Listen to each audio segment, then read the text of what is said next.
Fala pessoal, tudo bem? Sejam muito bem-vindos a mais um episódio. Eu queria falar assim, sejam muito bem-vindos a mais um episódio do Ciência aí Odilon.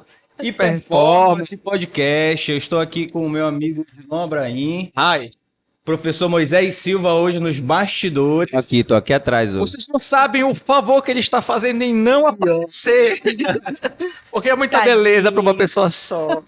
Hoje eu estou muito feliz que estamos recebendo uma grande amiga aqui que já trabalhou junto com a gente no laboratório, que é a fisioterapeuta e mestre, ou mestra, Ana Paula Araújo. Seja muito bem-vinda ao nosso 30º episódio. Episódio, Que honra. inclusive, né? Especial, 30º. Então, seja muito bem-vinda. Se apresente um pouco mais aí para os nossos ouvintes, para os nossos telespectadores e assim por diante. E aí, gente, eu sou a Ana Paula, como o Pedro me apresentou. É uma honra estar aqui com vocês no 30º episódio. Vida longa aí pro podcast. A gente sabe que essas iniciativas, elas são muito importantes, principalmente quando a gente traz o assunto evidências científicas, né, de uma forma mais tranquila e mais acessível. Então, contem comigo, sucesso para vocês. Vou me apresentar agora. Eu sou fisioterapeuta de formação pela Universidade do Estado do Pará. Foi onde eu conheci o Odilon e o Pedro. Durante toda a minha trajetória acadêmica, eu sempre me interessei pela neurologia. Inclusive, principalmente pela doença de Parkinson. E isso fez com que, no meu trabalho de conclusão, eu pesquisasse doença de Parkinson, equilíbrio, doença de Parkinson, e eu trouxesse essa temática para dentro do meu mestrado.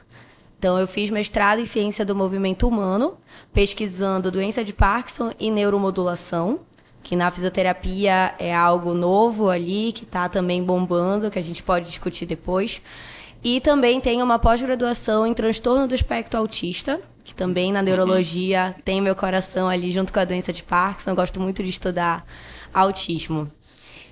Fora isso, também produzo conteúdo na internet, né? Então, para mim é uma oportunidade também estar aqui com vocês hoje. É @AnaP_Araújo. Quem quiser falar sobre fisioterapia e neurologia, pode mandar mensagem lá. Antes tem um adendo aqui, né? O Moisés não está aqui, né?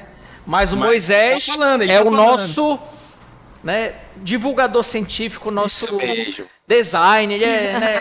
Eu sou o secretário, o Pedro é o cara da parte técnica de informática. A gente vai se virando.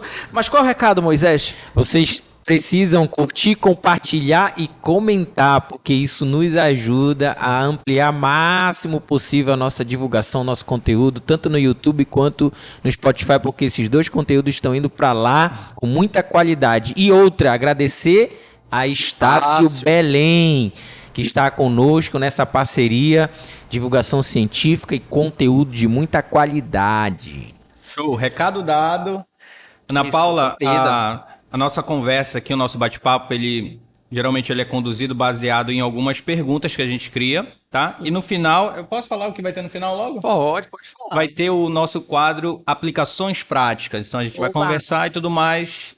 Baseado em que essas aplicações práticas? Um jornal de força e condicionamento físico da educação física que o editor-chefe é William Kramer. No final não é conclusão, são practical applications. Que eles utilizam que são aplicações práticas, né? Quem lê artigo sabe do que a gente está falando. Isso é claro, né? Não só nesse, mas em vários outros artigos. Bom, então, quero falar também que o nosso episódio de hoje vai ser sobre doença de Parkinson e fisioterapia, beleza? Por isso que a gente está trazendo uma especialista aqui no assunto. Tem uma coisa, rapidinho, Pedro, que é a primeira fisioterapeuta, né, que está verdade. sendo convidada aqui no... Verdade. E para falar de um assunto muito importante. Trabalhei com a Paulinha lá na UEPA. Eu era da parte do treinamento, ela era da parte da fisioterapia. A gente trabalhou lá no projeto do Parkinson, lá no Leres, né? Isso. Não era nem um Labex ainda. Enfim. A gente tem as perguntas aqui, e a primeira pergunta, Ana Paula, é o seguinte: o que é a doença de Parkinson e quais suas características? Ia falar principais, mas características. A doença de Parkinson, ela simplesmente é a segunda maior doença neurodegenerativa do mundo. O que isso significa? Significa que a gente tem uma grande parte da população acometida, por isso que é um tema muito importante, porque vai chegar na gente na área da saúde, pode ter alguém na nossa família que precise e a nossa compreensão vai ajudar ele, né? Então, quando eu uso esse termo, neurodegenerativa, significa que é uma doença progressiva. Então, dentro do cérebro dessa pessoa, ela tem o neurônio, que é a nossa célula nervosa, como vocês bem sabem disso. E tem um neurônio específico que a gente chama de dopaminérgico, que produz a dopamina, um neurotransmissor muito importante para o movimento, que simplesmente, por algum motivo, existem várias teorias, a gente não tem um motivo só para isso acontecer, eles vão se destruindo. Se eles vão se destruindo, a dopamina que eles produzem acaba reduzindo. E aí isso vem trazendo uma série de consequências. As principais são, e por isso a fisioterapia está muito íntima, né? São motores. Então a gente vai ter um paciente com uma rigidez muscular, com uma lentidão dos movimentos, com dificuldade de equilíbrio. E uma das características que a gente sabe que é mais visível nesses pacientes, que é o tremor de repouso. E aí aqui eu acho legal a gente especificar que é o tremor de repouso, porque nós temos dentro da neurologia vários movimentos involuntários que um paciente pode apresentar. Mas o tremor do Parkinson, ele acontece quando o paciente está parado. Então aqui eu estou conversando com vocês e a minha mão ela está aqui tremendo na mesa. Mas quando eu vou fazer o meu movimento, o tremor cessa. Então esse é um sinal clínico bem importante. Esse é um dos principais, então, o tremor. Um dos principais. Porém, eu descobri, estudando mais, que alguns pacientes podem não apresentar o tremor. Então, em algumas literaturas, a gente tem, na verdade, trazendo a rigidez muscular como o sinal mais importante, sendo ele um dos sinais mais básicos, porque você nunca tem um paciente com Parkinson que não tem rigidez. Ele pode não estar apresentando tremor naquele estágio da doença, mas ele vai ter a rigidez. E é a rigidez que traz também aquela postura curvada, que a gente chama de cifótica, né? No paciente, que também é bem característico. É o primeiro, desculpa, Dilon, só queria a dúvida, se é o primeiro, a primeira característica que surge nele ou antes a gente consegue identificar outra, assim, Sim, previamente? Na verdade, a gente fala que os primeiros sinais, eles são não motores.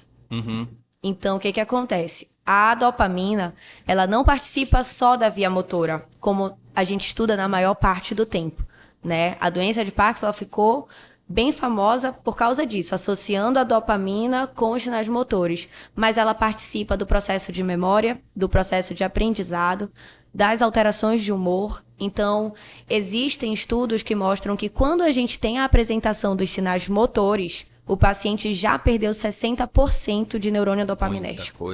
Muita coisa. E antes disso, já tinha aí uma alteração de sono, uma constipação, uma ansiedade, ou uma depressão, ou ansiedade e depressão. Então, mostra-se que os sintomas não motores, eles vêm previamente, porque a dopamina, ela tá fazendo parte ali daquele circuito.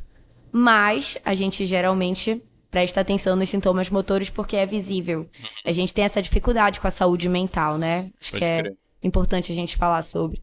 E será que não pode ser uma consequência de fato, da saúde mental dele, diminuição da dopamina ligado a estresse, ligado a falta de hábitos saudáveis, e aí por isso você tem ali uma relação direta logo depois com a parte motora? Sim, eu acho que faz todo sentido. Inclusive, a base da fisiopatologia da doença de Parkinson é uma neuroinflamação.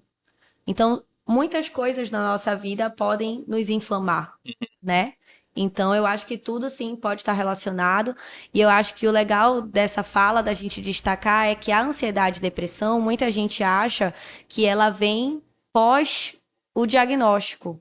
E acha que o paciente ele se torna depressivo porque ele recebeu um diagnóstico progressivo, uma doença que não tem cura, mas na verdade tem uma relação mesmo com a fisiopatologia da doença. E claro, o diagnóstico ele vai acentuar todo esse quadro, mas a gente precisa prestar bastante atenção na saúde mental desses nossos pacientes.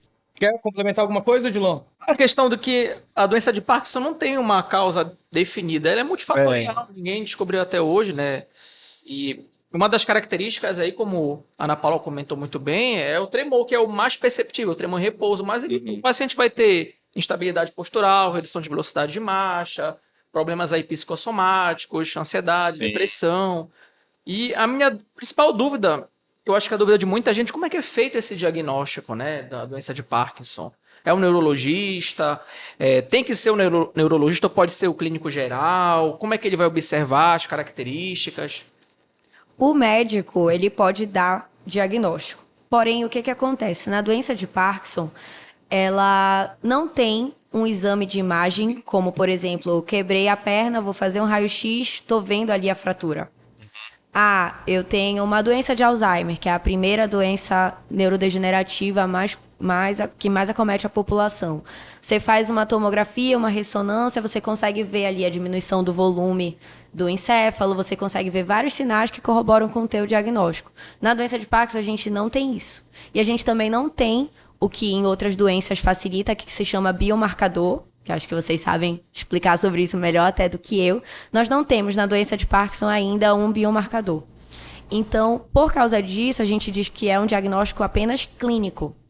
Então, o médico ele vai precisar excluir todas as outras doenças que poderiam causar tremor, que poderiam causar algum sinal clínico que o paciente está apresentando, para ele depois poder afirmar que é doença de Parkinson. Então, não é um diagnóstico muito rápido, simples, né? e por isso que precisa de um especialista. Então, é comum que o neurologista seja o profissional mais indicado para dar esse diagnóstico. Excelente, é meio que Dr. House, assim, né? O cara vai ter que ir investigando, vai um conjunto de fatores, né? Isso. A gente chama de diagnóstico diferencial. Quando você não tem ali um exame certo que possa te guiar para um apenas diagnóstico, você precisa fazer o diagnóstico diferencial, que é excluir as outras possibilidades que poderiam estar desencadeando naquele quadro clínico. Bacana. Tu falou sobre biomarcador e é uma área que eu gosto muito. Inclusive, eu pensei em fazer algo no mestrado relacionado com biomarcador circulante. Tem algumas evidências, mas assim, nada a dizer assim, olha, se tu dosar isso no sangue desse paciente, esse microRNA específico aqui, há uma grande chance dele ter aí desenvolvido doença de Parkinson. Isso é até importante porque, como tu bem falou, quando o tremor surge, possivelmente ele já tem uma década já instaurada a doença ali. E criar meios pelos quais tu consiga identificar isso de forma mais prévia é fundamental até para a gente diminuir o nível, né, de... Como é que eu posso falar? De independência em uma fase mais avançada, né? E aí, mas infelizmente isso a gente ainda não tem.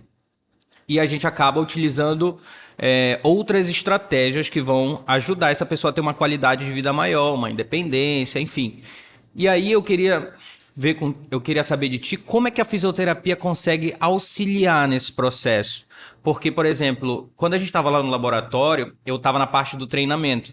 Mas eu via também que tinha outras fisioterapeutas, que era a Clarinha, que estava lá também, né? Sim, é Clara. Isso, a Clara, que é a BF. Minha dupla. É, a dupla da Ana Paula. Eu não sei se era ela, mas ela avaliava também a marcha desses pacientes. Se era outra pessoa, não lembro. Mas, por exemplo, essa locomoção vocês auxiliam, mas... Tem alguma coisa relacionada ao próprio exercício em si? Vou te ajudar a levantar, vou te ajudar a sentar direito? Como é que é? Como funciona? Tá. Eu acho que a gente pode começar com a informação de que a doença de Parkinson ela não tem cura, então. E a medicação, né, os fármacos, eles vão ajudar a tentar retardar essa progressão da doença, mas não vão conseguir curar. Então, aqueles sinais, aqueles sintomas motores, eles vão continuar querendo evoluir, por mais que a gente camufle eles. Vamos colocar assim. Então, a fisioterapia, assim como a educação física ou qualquer atividade física, exercício físico que o paciente decidir fazer, vai ser fundamental porque se eu tenho uma doença ali que, com o tempo, está aumentando a minha rigidez, eu vou perder o quê? Flexibilidade. Se eu perco flexibilidade, acabo ganhando encurtamento, a minha postura vai ficando cada vez pior. Vai ficando difícil para eu sentar, vai ficar difícil para eu rolar, vai ficar difícil para eu levantar, andar. Então, a rigidez que a gente falou que está ali em todos é uma das coisas que mais a gente precisa ali combater. Só que a rigidez, ela tem base neurológica. E eu não consigo intervir nela. Mas eu consigo intervir no músculo. Então, daí a importância do exercício, da fisioterapia. Com os meus exercícios, com as minhas técnicas, com os métodos que a fisioterapia tem, eu vou fazer com que aquele paciente, mesmo que ele tenha rigidez e aquela rigidez vá aumentando, eu vou usar técnicas para manter a flexibilidade do músculo, para manter a força, que eu acho que isso também é um tabu legal da gente quebrar aqui. Músculo rígido, músculo duro não é músculo forte. É um músculo fraco, porque o paciente acaba não usando ele no potencial que ele tem. Legal. Então, a gente precisa conseguir trabalhar nas bases do músculo. Força, flexibilidade, resistência, enquanto ele está rígido. Independente dele estar rígido, eu preciso que ele seja funcional para o meu paciente. Deu para... Deu sim. Excelente. É mais ou menos assim o raciocínio. Sim. Então, se eu vou fazer a marcha dele, se eu vou fazer o senta e levanta, qualquer que seja a atividade, a base vai ser essa. Vai ser eu fazer meu paciente conseguir fazer sozinho por mais tempo. Eu achei legal uma vez também que eu vi um método que parece que meio que ele ajusta a voltagem direto no neurônio. A pessoa tem um implante. Eu achei isso sensacional. Eu fiquei, caraca, velho. A galera da Neuro Science estuda isso. Beat. Achei firme, mas aí depois eu fiquei... mas aí depois continua a neurodegeneração e aí tem que dar uma regulada. Quem me falou isso foi o Bruno, inclusive. Sim. Lembra do Bruno? Lembro do Bruno. Neurologista. Neurologista, Sim. Bruno. Foi o Bruno que me capacitou para usar o PDRS, que é um instrumento de avaliação que a gente tem na doença de Parkinson como clássico, né? Instrumento clássico. E uma vez também ele me falou, a primeira palestra que eu vi dele lá, que possivelmente, acho que não sei se foi o Moisés que levantou esse ponto, mas o surgimento, que pode surgir a partir dos neurônios que inervam o intestino e que possivelmente pode surgir do que tu come. Eu ia então, comentar uma neurodegeneração sobre ascendente, isso, né? Porque tu estava falando de um biomarcador e talvez, não sei aí, né, ciência, mas um biomarcador que possa ser interessante é a microbiota intestinal. A Regiane estava estudando isso no doutorado dela e tem muita relação, tem vários estudos já relacionando a alteração da microbiota com a doença de Parkinson. A constipação intestinal é um dos primeiros sinais ditos antes mesmo do tremor. E Ana Paula, essa rigidez acomete, por exemplo, músculos respiratórios? Precisa trabalhar essa fisioterapia com... Vai acometer todos os músculos. Todas as musculaturas. Só um adendo, o método que tu citaste aqui no podcast, de colocar o eletrodo, se chama em inglês Deep Brain Stimulation, que é mais conhecido popularmente, mesmo no Brasil, pela sigla DBS, por causa do inglês, mas é a cirurgia de neuromodulação invasiva. Então, é o nicho que eu gosto de pesquisar, só que a cirurgia faz ser invasiva. Então, o eletrodo vai lá nos núcleos da base, emitir ali uma corrente para fazer com que aqueles neurônios que ainda estão preservados consigam produzir a dopamina. Então, a voltagem, tu falaste que precisa ajustar, é que nem a medicação. Sim. Então, assim como a doença vai evoluir e eu preciso ajustar a medicação, a doença vai evoluir e eu vou precisar ajeitar o meu eletrodo lá dentro para ele continuar numa frequência adequada. Achei incrível. É caro um negócio desse? Caro. Muito, né? Por isso, É tanto caro. que lá no grupo, acho que tinha uma pessoa só. Tinham dois. Tinham dois, é? Tinham dois na nossa época. Tinham dois. É uma cirurgia cara porque ela é bem delicada, né? Você tem que conseguir colocar o eletrodo bem ali na região correta, acertar a frequência. Então, tem vários vídeos na internet, inclusive, eu acho que depois a gente pode botar o link para alguns, que a cirurgia é feita com o paciente acordado. Porque aí o médico precisa ajustar a voltagem e ver se na hora o tremor cessou do paciente. É bem interessante. Certo. Tá onda pesada. Eu tenho uma dúvida antes de perguntar, Pedrinho. Queria que a Ana Paula explicasse pra gente os estágios da doença de Parkinson. Antes de a gente, né, falar um pouquinho mais de exercício, porque é uma variável importante, dependendo do estágio, do estadiamento do paciente, uma intensidade menor, um volume maior, enfim, tem que ir ajustando. Sim, legal. Essa pergunta ela é bem importante. O acometimento da doença, da feita que a doença vai evoluindo, a gente tem um acometimento que a gente chama de assimétrico. O que isso significa? O paciente ele vai apresentar os primeiros sinais motores em um lado do corpo. geralmente em uma extremidade. Então, digamos que eu comecei a ter doença de Parkinson e a minha mão direita foi a mão que eu comecei a ter dificuldade de movimentar por causa da rigidez e comecei a apresentar o tremor. Com o passar do tempo, eu comecei a perceber que a minha mão esquerda começou a ter rigidez e tremor. Aí ficou bilateral, Caraca. então, o tremor. Ficou bilateral, um estágio 2. Só que sempre a mão que começou, ela vai ter mais dificuldade do que o outro lado. Por isso que a gente diz que o acometimento é assimétrico. Então vai começar de um lado, vai se tornar bilateral, mas o lado que começou, ele sempre vai ter mais dificuldade. Então, se você recebe um paciente para fazer exercício, é uma pergunta interessante saber por onde começou. E aí você vai ver que é aquele lado ali que ele tem mais dificuldade. Então, quando for fazer exercício de transferência de peso, evita começar pelo lado que ele tem mais dificuldade. A gente chama isso de uma abordagem positiva. Evitar. Começa pelo lado que o paciente tem mais facilidade para ele ganhar confiança, e aí você vai e entra no lado que ele tem mais dificuldade. Nossa, olha, esse daí já valeu. Esse insight é bacana. Pra vocês verem, né? Quando a pessoa conhece a fisiopatologia, como vai impactar na prescrição. Tinha uma outra informação que eu achei sensacional lá do laboratório. O orientador foi o Eric? Foi o Eric. E do mestrado também. TCC também. Salve, Eric. Muito bacana, porque o Eric ele é geneticista, né? Então ele entende bastante de genética.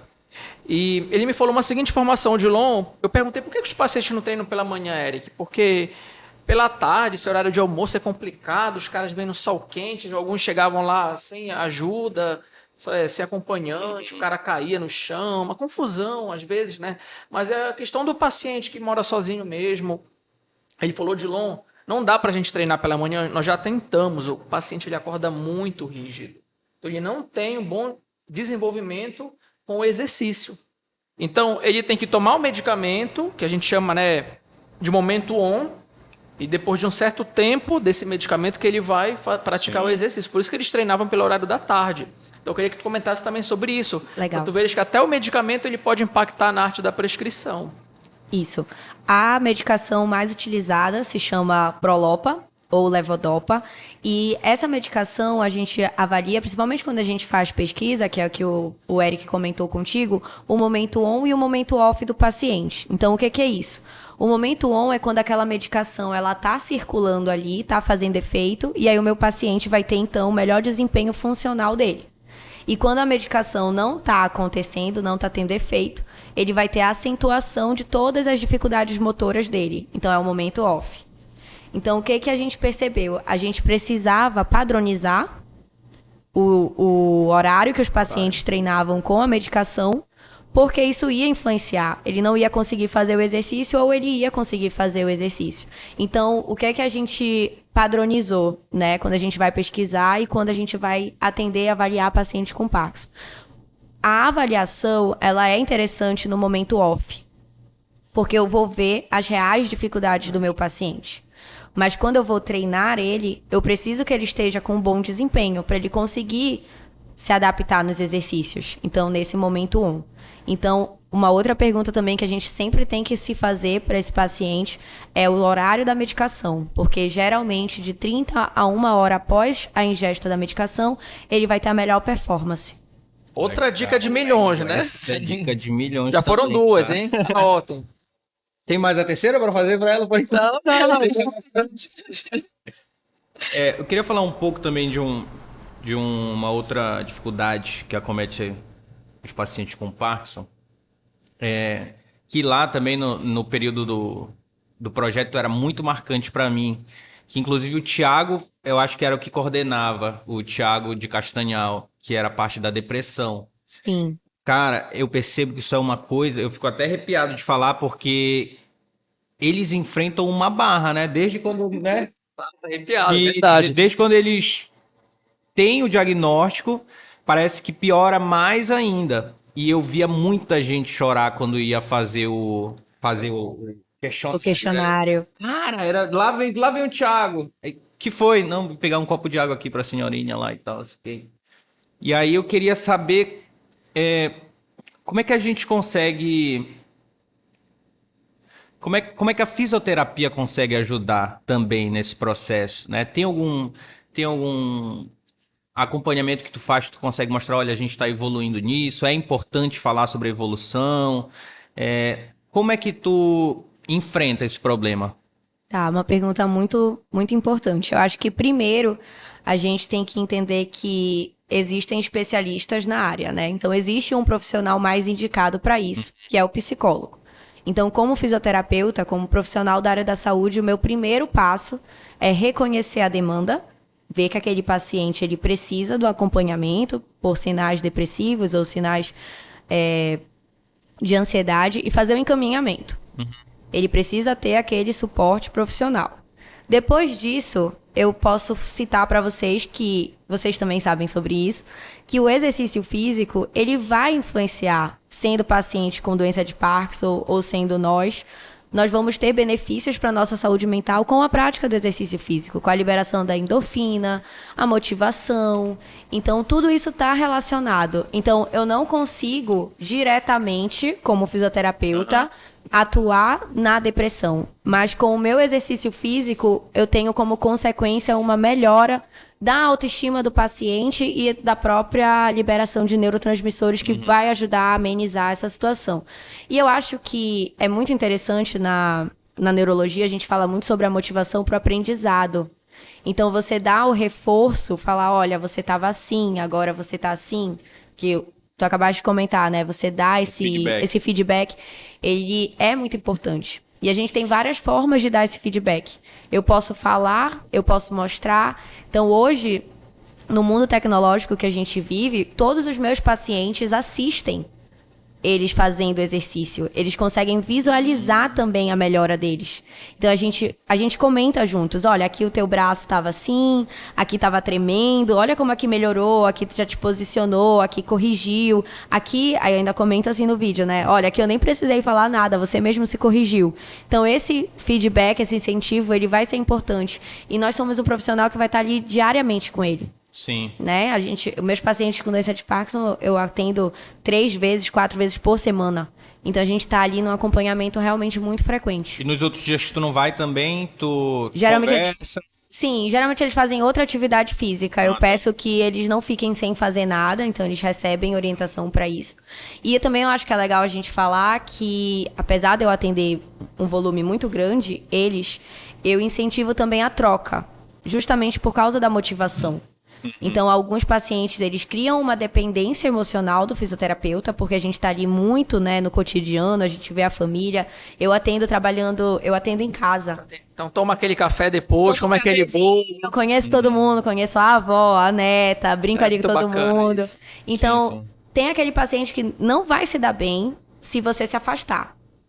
E aí, isso é legal a gente observar os indícios do paciente, como é a personalidade dele, entender como é que é a dinâmica familiar.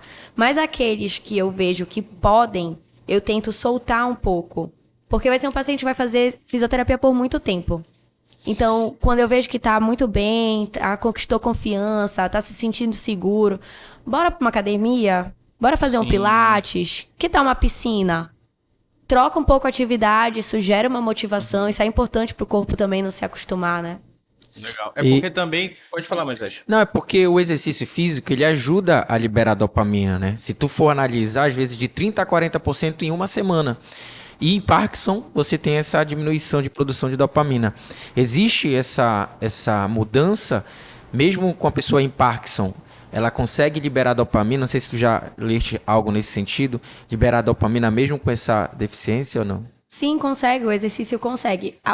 O único problema que a gente enfrenta é que, por ser uma doença progressiva, Sim. eu vou ter a liberação pós-exercício, vou conseguir manter ali por um tempo, mas a doença vai progredir, eu vou precisar de uma liberação ainda maior.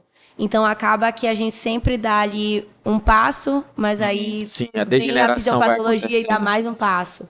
E aí a gente vai indo. Por isso que é um paciente que vai ter que fazer exercício sempre, para ele ter qualidade de vida.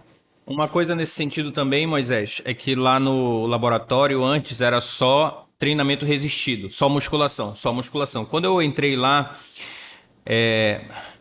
eu comecei evidentemente a estudar mais sobre o assunto e vi que um dos alvos terapêuticos também são as mitocôndrias nesses neurônios dopaminérgicos. Perfeito.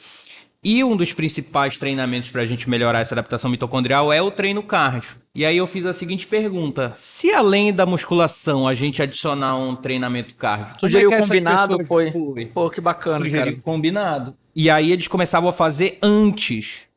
E aí, qual foi um outro insight que eu tive?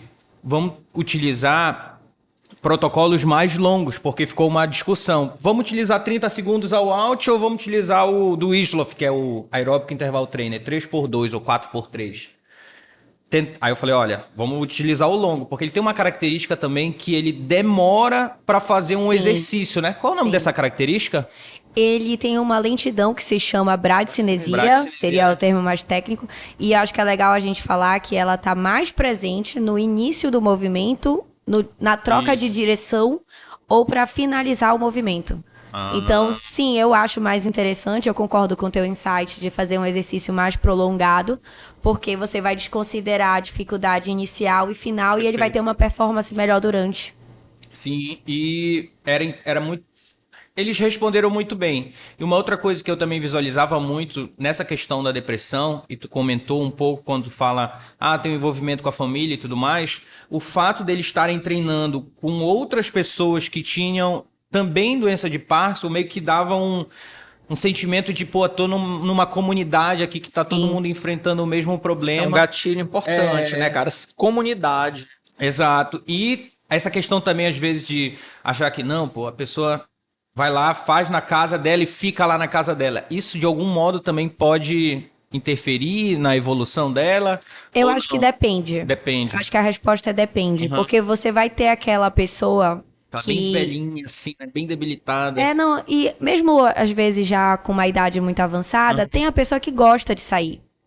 E que gosta de troca. Essa pessoa que foi sociável a vida toda, ela com certeza vai se dar bem em um grupo. Ela vai ter a sensação de pertencimento, né, numa comunidade.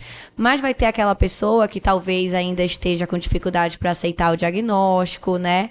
E vai enxergar o outro e ficar receosa. Então eu lembro muito bem que tinha uma senhora lá no laboratório, quando a gente fazia a pesquisa, que ela me falou uma vez que ficava preocupada, porque ela estava no estágio muito inicial e ela acabava vendo uma pessoa num estágio mais avançado. E aquilo ali acabou sendo um gatilho negativo para ela, porque ela ficou com medo de se tornar aquela pessoa. Então eu acho que o importante eu acho que o grupo sim, ele motiva, mas você tem que ter ali pares. Nivelar, né, o grupo. Nivelar. Isso, eu acho que o segredo seria nivelar, para você também não chocar. E dependendo de como ela tiver com a saúde mental dela, né, ela pode encarar de uma forma diferente. Ana Paula, tu lembra, só pra ver se ela lembra de um pneuzinho, eu não lembro o nome dele. Cara, ele tinha uma hipercifose imensa. E não só uma hipercifose, ele tinha uma escoliose também. Tá falando desse? Tinha um que tinha uma hipercifose muito acentuada, ele também tinha uma escoliose. E ele tinha uma escoliose também, ele ficava assim de lado. Se for o que eu tô pensando. Mas eram vários que tinham uma postura bem... Tá no estágio inicial, o senhor daquele já deve ficar neuro. Mas a gente Subiu consegue... aí a... Bora lá. Moisés, mano. Eu subi, não, Clica lá, não. Clica lá, ó. Clica aqui, olha. Aqui eu já cliquei. Não tá aparecendo. F5. Será? Aperta a power que dá poder, aperta aí. Vai lá, faz lá a pergunta que eu vou olhar aqui, que eu sou parte técnica também. Na verdade, não era uma pergunta, Pedrinho, que eu ia falar. Eu só ia adicionar uma informação que eu acho importante. Que o Pedrinho falou do aeróbio. Sim. E tem uma atividade que o paciente com Parkinson, na minha percepção, ele é obrigado a fazer. Que eu considero a cereja do bolo, que é a Bora dança. ver se é a mesma. É a dança. Boa. Porque às vezes a gente fala assim, a dança é uma atividade que não tem lá tanto efeito. Peraí, não tem efeito? Quando eu escuto alguém falando, não, a dança tem efeito cognitivo, tem uma questão social com a dança, neurônios espelhos, tem uma questão de você trabalhar mais memória, concentração. Então a dança é uma atividade muito importante para o paciente com doença de Parkinson. Eu queria que tu comentasse também um pouquinho, Ana Paula, sobre... Vou te falar o que me conquista na dança para a doença de Parkinson. A cadência. Todo exercício vai ter uma cadência, mas a dança, ela vem junto com a música. Então tem um ritmo. Então, o paciente tem uma cadência para seguir com um estímulo sonoro. E para o paciente que tem essa bradicinesia, essa lentidão, às vezes ela desperta o que a gente chama de freezing, que é quando o paciente ele trava. E a gente vê, é comprovado nos artigos, que você utilizar sons, você consegue vencer o freezing. Então, você torna aquela atividade que você pediu para o paciente fazer com som mais acessível. Então, eu acho que a dança ela tem tudo a ver. É um recurso, uma técnica, como é que a gente pode falar? Um método, uma atividade que super corrobora na doença de Parkinson. É excelente, porque a gente falou muito do aeróbio, mas, cara, o paciente com DP, com doença de Parkinson, se possível, pratica a dança. Eu acho que é uma outra dica. A doença de Parkinson pode se tornar um exercício aeróbico, não pode? A dança pode? A dança Agora eu vou sim. perguntar pra vocês. Pode, Trocou aqui os papéis. É porque quando a gente fala muito de aeróbio, as pessoas pensam logo numa corrida, numa bicicleta. Mas aí quando a gente fala dança, só pra gente separar mesmo, pra pessoa entender que é a dança. Se puder, faça a dança. Uma atividade importante.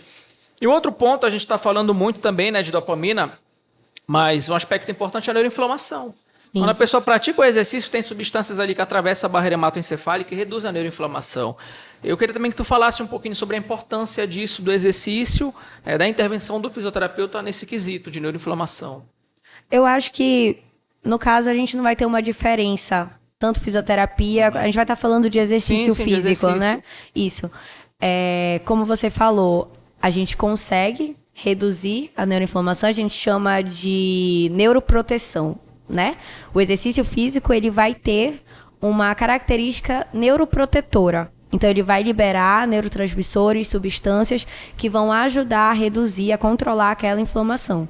Então, se a gente parar para pensar como a fisiopatologia envolve uma neuroinflamação, se eu consigo atenuar, pode ser que eu consiga ali segurar a evolução da doença. Então, um paciente que não faz exercício e um paciente que faz, provavelmente a evolução da doença vai ser diferente para eles. Então, o impacto na qualidade de vida vai ser diferente. É uma área que o Pedrinho estuda muito, né? A parte de citocinas aí poderia ser BDNF, fator neurotrófico derivado do cérebro, tem GDNF, fator neurotrófico derivado da glia. Tem Pedrinho gosta de PGC1 irisina, o Pedrinho Tem sabe PGC1 alfa, que é mais expresso, inclusive, com treino aeróbio, né, a nível muscular.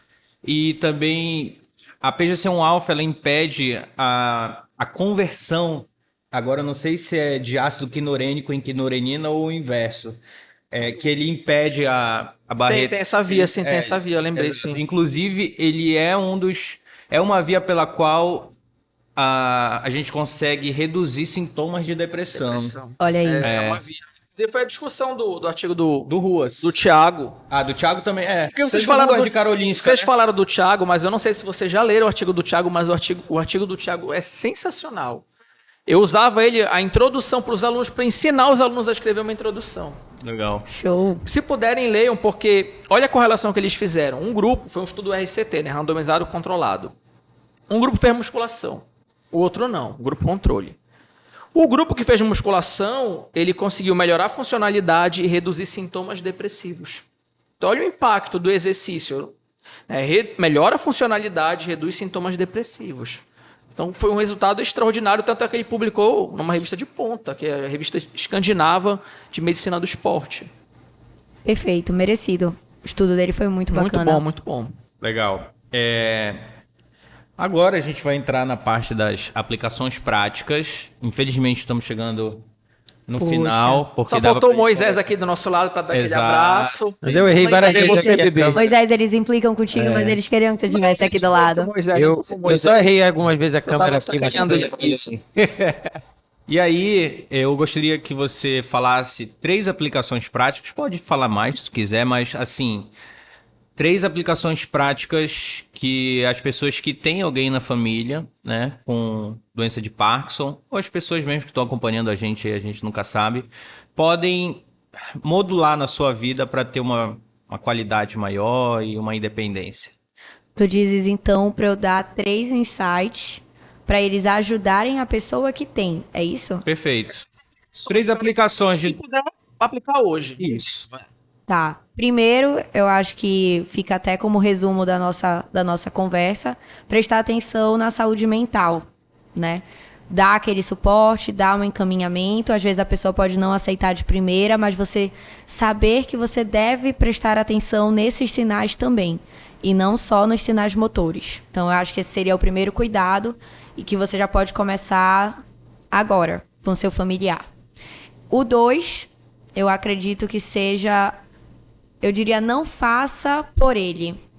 A gente tem uma tendência a querer cuidar da nossa família, e principalmente quando a pessoa é idosa, a querer fazer por ela. E é um paciente que tem dificuldade motora, então ele tem uma lentidão. E aí o que acontece no dia a dia? Ele vai desempenhar aquela atividade mais lenta. E aí a gente não tem paciência, faz por ele para ser mais rápido. A gente está tirando a autonomia dele e eu estou tirando ali uma atividade física. Eu tenho que deixar ele fazer por ele. Tudo que ele puder fazer sozinho, ele deve fazer. Tudo que ele tiver dificuldade, eu tenho que dar uma assistência mínima.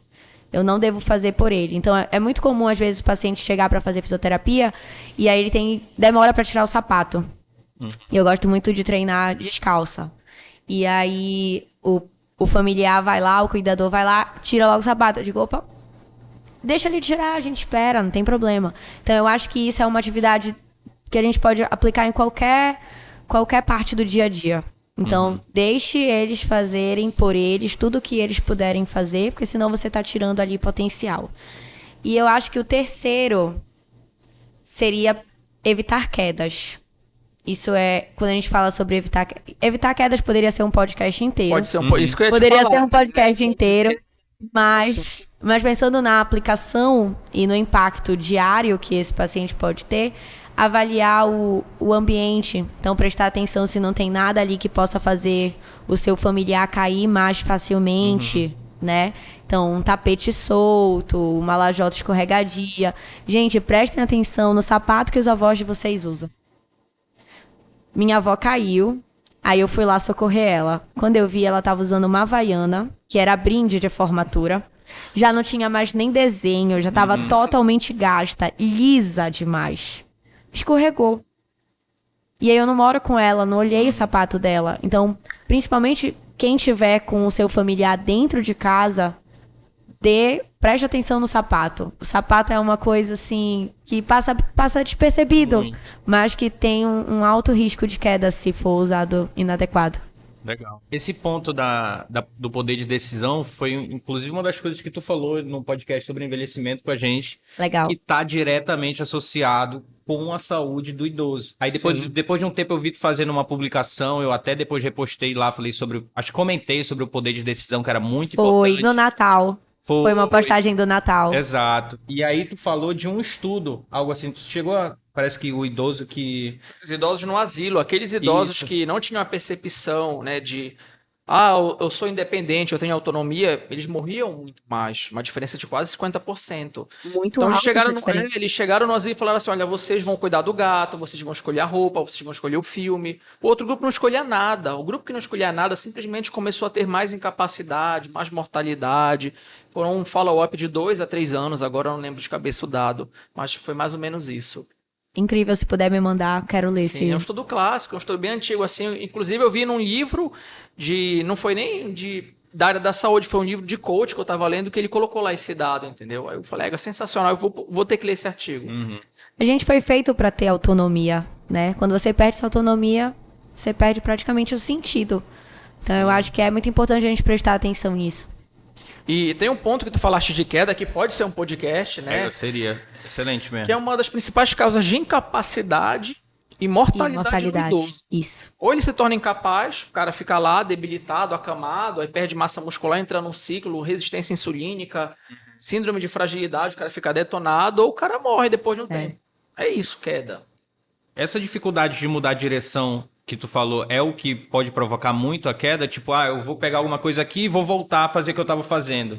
Aí ele trava e cai. Sim, não só a mudança, mas o freezing acontece no início do movimento, na mudança de direção e no final. Então Ele ele pode cair tem, logo no início ele também. ele tem esses 3 momentos aí críticos para queda, mas fora isso tem todos os outros sinais que vão agravar esse risco de queda. Para vocês terem uma ideia, um artigo que eu usei no meu mestrado para justificar a minha necessidade de intervir no risco de queda, pacientes com Parkinson apresentam 62% mais chances de queda do que outros pacientes. Caraca. 62% é muito alto. Porque tem várias coisas que corroboram para ele. A postura, a rigidez, o freezing. Então, são muitos fatores. É tipo quase 50-50, né? Eu vou levantar, vou fazer alguma coisa Posso cair. facilmente, É. né? Caraca, é uma roleta russa, basicamente. É. Eu só queria contar uma história antes de terminar a história. E uma história de teu quadro. Olha o coisa de Foto, começou a tocar uma musiquinha, histórias do Odilon. Porque eu lembrei dessa história, cara, lá do laboratório, vocês falando de queda, de autonomia. Teve um idoso, cara, que ele sumiu. E tava treinando lá no Leris, terminou a sessão de exercício e sumiu. Aí ligaram lá pro Leris, olha, fulano não voltou. Aí todo mundo, pô, o cara quer no bueiro, né? Belém, vive. O cara quer no bueiro, o cara se perdeu, o cara bateu com a cara no poste, ele foi atropelado, só mazela. Aí todo mundo assim, meu Deus, e agora? O cara não voltou, já tem 1h30, 2 horas, e depois ligaram de novo lá pro Leris. Não, ele voltou. Ué, o que aconteceu? Não, é que ele tá se sentindo tão bem, tá tendo autonomia, ele foi até a feira, comprou banana, voltou trazendo a sacola, fazendo aquela isometria, feliz da vida, porque fazia anos que ele não ia até a feira sozinho e fez as compras, e agora tá querendo aqui meter já o dedo na cozinha, quer cozinhar. A importância da autonomia, o cara tava muito feliz, ele parecia pinto no lixo, sassaricando, sabe? Assim, porque, cara, autonomia. Ele precisa disso. Não é o de Lonça Saricano? Pinto no lixo, cara. Essa expressão, pinto no lixo, cara, como muito alegre. Mas o Sassaricano eu não sabia que era esse movimento. Sassaricando. Parece vai entender. Bacana. Também a gente pode complementar falando, pratiquem exercício, né? Evidentemente. Tenha uma fisioterapeuta também à sua disposição, uma psicóloga. Uma psicóloga. Onde é que a gente te encontra, Ana Paula? Por falar nisso, né? Eu acho que o meio mais fácil de me encontrar é nas redes sociais, então lá no @AnaP_Araújo. Tem o meu telefone também, podem me ligar, tiro dúvidas, não só para atendimento, né? 983117739, mas qualquer coisa é só mandar uma mensagem no Instagram que a gente vê o melhor jeito de se falar. Perfeito. Vamos chamar a Ana Paula para vir novamente aqui conversar sobre essa queda, conversar também sobre autismo, que é uma coisa bem interessante, né? Que também tu gosta muito. Podem contar comigo. Inclusive, eu assisti uma série chamada de Atypical, que fala só sobre autismo. Não. Tá vacilando. É a minha série preferida para autismo. Estava maratonando. Ao mesmo tempo que tu aprende muito sobre o autismo, tu ri, depois fica um pouco emocionado. Eu choro. Mix, né, de coisas. É um mix. E ela é bem real, assim. Eu acho que quando a gente fala sobre séries e filmes que trazem alguma doença, né, alguma patologia, algum transtorno, no caso do autismo, às vezes se dramatiza muito.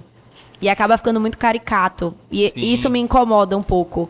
E no Atypical eu vejo uma retratação, assim, bem realista. Então é a minha série preferida para isso. Pois bem, quero agradecer a Ana Paula, quero agradecer meu amigo aqui, Odilon, co-host aqui do Feio. Performance. Professor Moisés também. Obrigado. Gostaria de agradecer o Moisés, aí hoje foi o nosso Obrigada por técnico. toda a parte técnica, Moisés. Valeu, demorou um pouco para ficar fazendo os cortes aí. Vai ter horas que tu tá falando, vai Vai dele, qual era? Apertar um botão. Era um botão. Aí a Ana Paula tava falando, a câmera tava no Odilon. Aí o Odilon tava falando, a câmera tava no Paulo. porque eu ficava olhando pra vocês e não pra Mas é isso, a gente se vê no próximo episódio, pessoal. Acompanha lá a Ana Paula nas redes sociais e tudo mais. É isso, beijo grande. Valeu. Valeu, galera. É Abraço. nóis. Obrigado, Ana Paula. Foi show de bola. Obrigada. Sensacional.